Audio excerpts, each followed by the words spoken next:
बच्चों, आज हम काव्यांश बोध पर चर्चा करेंगे। ऐसे काव्यांश जो पाठ्य पुस्तक में संकलित नहीं है, आपने उनको अपनी पाठ्य पुस्तक में नहीं पढ़ा है, उन्हें प्रश्न पत्र में अपठित काव्यांश बोध के अंतर्गत परीक्षाओं में पूछा जाता है। इसलिए यह अत्यंत आवश्यक है कि प्रदत्त काव्यांश को ध्यानपूर्वक पढ़कर उसके भावों को समझा जाए कि उस काव्यांश में केंद्रीय भाव क्या है, उसका भावबोध क्या है, किस भाव की रचना है। वो काव्यांश के केंद्रीय भाव को समझकर संभावित उत्तर लिखना आसान हो जाता है। अगर आपने केंद्रीय भाव समझ लिया किसी कविता का, कविता पढ़ते समय, काव्य का अंश पढ़ते समय अगर आप को उसकी भावानुभूति हो गई तो आप बहुत आराम से उन प्रश्नों का उत्तर लिख पाएंगे। अपठित काव्यांश को हल करने के लिए कुछ बातें बहुत ही आवश्यक हैं। जैसे आप ये ध्यान रखें कि उत्तर की भाषा सरल हो, स्पष्ट हो और सटीक हो।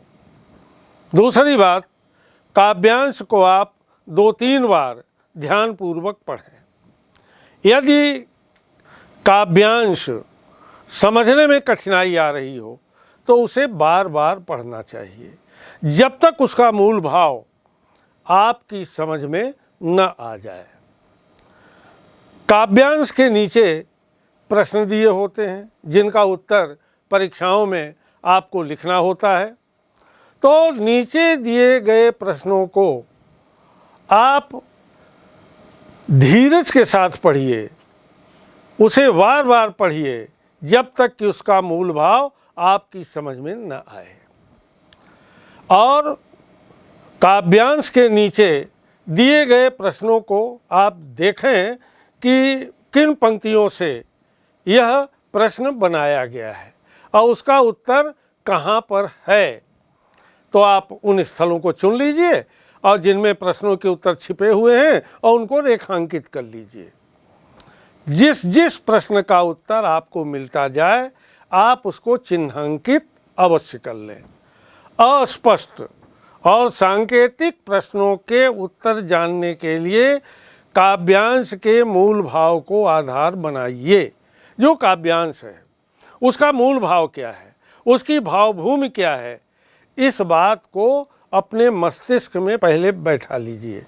जब वो मस्तिष्क में बैठ जाएगी बात तो किसी प्रकार का प्रश्न अगर उस काव्यांश से आपको से पूछा जाता है तो आप उसका बड़ा सटीक उत्तर दे पाएंगे। प्रत्येक प्रश्न का उत्तर आपको अपने शब्दों में लिखना है। प्रतीकात्मक और लाक्षणिक शब्दों के उत्तर एक से अधिक शब्दों में दीजिए। ऐसा करने से आप स्पष्ट उत्तर लिख पाएंगे और वो प्रतीक भी समझ में आ जाएंगे और लाक्षणिक शब्द जो हैं वह भी आपकी समझ में आ जाएंगे और पढ़ने वाला उसे अच्छी ढंग से समझ सकेगा। आइए एक काव्यांश के माध्यम से समझें। काव्यांश है, साक्षी है इतिहास हम ही पहले जागे हैं। साक्षी है इतिहास हम ही पहले जागे हैं, जागृत सब हो रहे हमारे ही आगे हैं। शत्रु हमारे कहाँ नहीं भय से भागे हैं, कायरता से कहाँ प्राण हमने त्यागे हैं हम ही प्रकंपित कर चुके सुरपति तक का भी हृदय, हैं हम ही प्रकंपित कर चुके सुरपति तक का भी हृदय। एक बार हे विश्व तुम गाओ भारत की विजय, एक बार हे विश्व तुम गाओ भारत की विजय। कहाँ प्रकाशित नहीं हो रहा तेज हमारा, कहाँ प्रकाशित नहीं हो रहा तेज हमारा, दलित कर चुके शत्रु सदा हम पैरों द्वारा। अरे बतलाओ तुम कौन नहीं है जो हमसे हारा, पर शरणागत हुआ कहाँ कब हमें न प्यारा। बस युद्ध मात्र को छोड़कर कहाँ नहीं हैं हम सदैव। बस युद्ध मात्र को छोड़कर कहाँ नहीं हैं हम सदैव। फिर एक बार है विश्व, गाओ भारत की विजय, गाओ भारत की विजय। ये है काव्यांश। अब इसमें प्रश्न है, उन प्रश्नों के साथ मैं उत्तर भी आपको बताता चलता हूँ। आप भी इसको सोचिए, गहराई के साथ सोचिए। पहला प्रश्न है, पहले जागे हैं से क्या तात्पर्य है। पहले जागे हैं से क्या तात्पर्य है। पहले जागे हैं से तात्पर्य है कि भारत में ही पहले पहल जागृत की लहर आई थी। साक्षी है इतिहास, हम ही पहले जागे हैं। इस पंक्ति से आधारित है ये। पहले जागे हैं से तात्पर्य है कि भारत में ही पहले पहल जागृत की लहर आई है और हमारे सामने और लोग जागृत हुए हैं। अन्य लोग जो हैं उनमें ज्ञान आया है, उनमें समझ आई है। दूसरा प्रश्न है, हैं हम ही प्रकंपित कर चुके सुरपति तक का भी हृदय। इस कथन से हमारी किस विशेषता का बोध होता है। ये दूसरा सवाल है, हैं हम ही प्रकंपित कर चुके सुरपत तक का भी हृदय। इस कथन से हमारी किस विशेषता का बोध होता है। इस कथन से भारतीयों के साहस और संघर्ष करने की विशेषताओं का पता चलता है। अब तीसरा प्रश्न है, उन पंक्तियों को उद्धृत कीजिए जो हमारी दयालुता और क्षमाशीलता की ओर संकेत करती हैं। तो इसी काव्यांश से वो पंक्तियां हमें लेनी हैं। तो वे पंक्तियां हैं, पर शरणागत हुआ कहाँ कब हमें न प्यारा, बस युद्ध मात्र को छोड़ कहाँ हम नहीं हैं सदैव। चौथा है, भाव स्पष्ट कीजिए। बस युद्ध मात्र को छोड़ कहाँ नहीं हैं हम सदैव। इस पंक्ति का भाव क्या है, भाव स्पष्ट करना है आपको। तो इस पंक्ति का भाव यह है कि हम युद्ध में तो लड़ते हैं, हम युद्ध में तो लड़ते हैं, परंतु युद्ध के अलावा हमारे हृदय में दूसरों के लिए दया की भावना रहती है।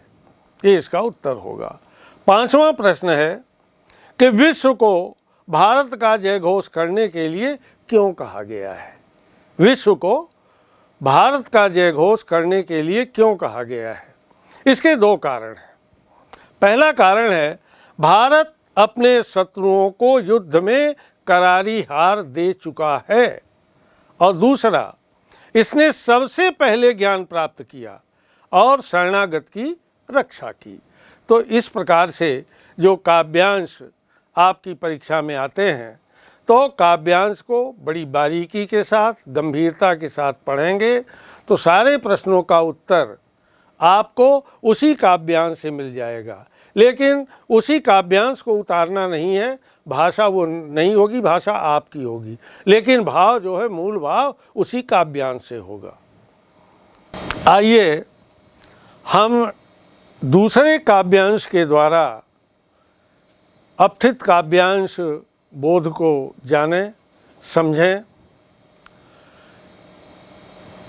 काव्यांश है, इतना कुछ है भरा विभव का कोश प्रकृति के भीतर। इतना कुछ है भरा विभव का कोश प्रकृति के भीतर, निज इच्छित सुख भोग सहज ही पा सकते नारी नर। सब हो सकते तुष्ट, सब हो सकते तुष्ट, एक साथ सब सुख पा सकते हैं, चाहे तो पल में धरती को स्वर्ग बना सकते हैं। छिपा दिए सब तत्व, छिपा दिए सब तत्व आवरण के नीचे ईश्वर ने। छिपा दिए सब तत्व आवरण के नीचे ईश्वर ने, संघर्षों से खोज निकाला उन्हें उद्यमी नर ने। अरे ब्रह्मा से लिखा भाग्य में, ब्रह्मा से कुछ लिखा भाग्य में मनुज नहीं लाया है। अपना सुख उसने अपने भुजबल से ही पाया है। प्रकृति नहीं डर कर झुकती है, प्रकृति नहीं डर कर झुकती है, कभी भाग्य के बल से सदा हारती है वह मनुष्य के उद्यम से, श्रम जल से। अब इस काव्यांश में कुछ प्रश्न हैं जिनका उत्तर भी हम देखते हैं। पहला प्रश्न है, ईश्वर के द्वारा प्रकृति के भीतर छिपाया गया खजाना क्या है? ये पहला प्रश्न है। अब इस काव्यांश को हम देखें कि इसका उत्तर कहाँ पर है। तो इसका जो उत्तर है, ईश्वर के द्वारा प्रकृति के भीतर छिपा खजाना भोजन, स्वच्छ वायु, हरियाली, जल आदि जीवन जीने के लिए आवश्यक चीज़ें हैं। निज इच्छित सुख भोग सहज ही पा सकते नारी नर, सब हो सकते तुष्ट, एक साथ सब सुख पा सकते हैं। अब दूसरा प्रश्न है, ईश्वर के छिपाए कोष को मनुष्य कैसे प्राप्त कर सकता है? ईश्वर के छिपाए कोष को मनुष्य कैसे प्राप्त कर सकता है? तो देखें इसी काव्यांश में, ईश्वर के छिपाए कोष को मनुष्य अपनी भुजाओं की शक्ति और मेहनत से प्राप्त कर सकता है। संघर्षों से खोज निकाला उन्हें उद्यमी नर ने, छिपा दिए सब तत्व आवरण के नीचे ईश्वर ने। तो सब कुछ व्यक्ति जो है अपनी मेहनत से, अपनी भुजाओं की ताकत से उसे प्राप्त कर सकता है। इस काव्यांश में तीसरा प्रश्न बनता है, कवि के अनुसार उसका भाग्य क्या है? कवि के अनुसार उसका भाग्य क्या है? तो कवि के अनुसार उसका भाग्य उसकी मेहनत और बाहुबल है। उसने इसी शक्ति के बल पर धरती से लेकर आसमान तक का सफर कर लिया है। अब चौथा प्रश्न है, भाग्यवाद और शोषण किसका प्रतीक है? भाग्यवाद और शोषण किसका प्रतीक है? तो इसका उत्तर होगा, भाग्यवाद और शोषण पाप और अस्त्र का प्रतीक है। आप इस काव्यांश को पढ़ें तो ये सारे उत्तर इसी से निकल रहे हैं। अब पांचवा प्रश्न है, अपना सुख उसने अपने भुज बल से ही पाया है का आशय स्पष्ट कीजिए। अपना सुख उसने अपने भुज बल से ही पाया है, इसका आशय क्या होगा? तो आप देखिए, मनुष्य ने अपने सुख सुविधाओं के सारे साधन अपनी ही भुजाओं की शक्ति अर्थात अथक परिश्रम से प्राप्त किया है। तो इस प्रकार काव्यांश बोध के दो उदाहरण आपके सामने प्रस्तुत किए गए और हमें पूरा विश्वास है कि आपकी समझ में आ गया है और आप इसी के अनुसार अपने घर में, अपने विद्यालय में आप और अभ्यास कर लें, जिससे कि ये पूरी तरह से आपकी समझ में आ जाए।